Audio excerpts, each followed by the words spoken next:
Pray lend me your ears, and I'll tell you our story, a drama of power, of battle and glory. For Parliament's tale is a tale to savour, whatever your taste or political flavour. 1,000 years past, our kings wanted a palace that others would look on in envious malice, competing to build the grandest abode, but Westminster Hall was the most a la mode. The king gets too bossy, so here comes Magna Carta, to rein in his powers and do things much smarter. Council meets in his chambers for intrigue and dramas, and Parliament's born with the king in pyjamas. 200 years later, more voting arrives, though it's 400 more till it touches most lives. No paupers or women get electoral powers, and the wait will be long till democracy flowers. Back to the palace, Westminster's ablaze, leaving poor Henry VIII in a daze. The council remains, but the king's soon a-packing, so Parliament gets the first home it was lacking. Wales and England unite in a bold new beginning. Common laws for both lands, the judiciary's grinning.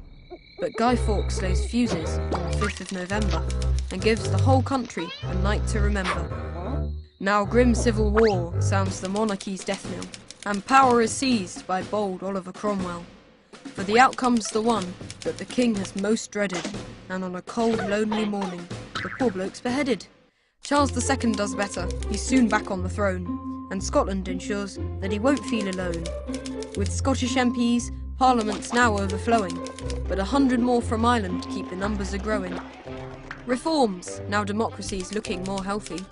1 in 7 can vote, if they're male, grown and wealthy. What is it with fires? Again Parliament's burning. Westminster Hall saved, guess the fire brigade's learning.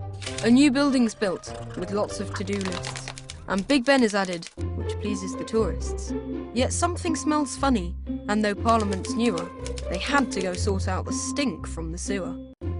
Our women want votes, chain themselves to the railing. Their passion is great, their resolve is unfailing. Then the men go to war in the greatest of slaughters, leaving the land in the hands of their wives and their daughters.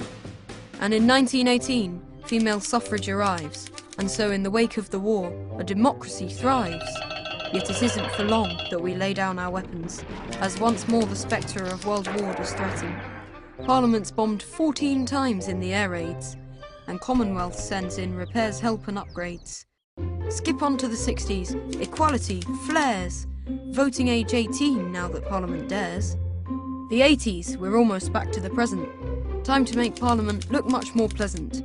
It's been burnt down and rebuilt and crowded and smelly, but it's scrubbed up all nice when it gets on the telly. And so ends our tale of war, fire and mystery. Why not go find out more about democracy's history?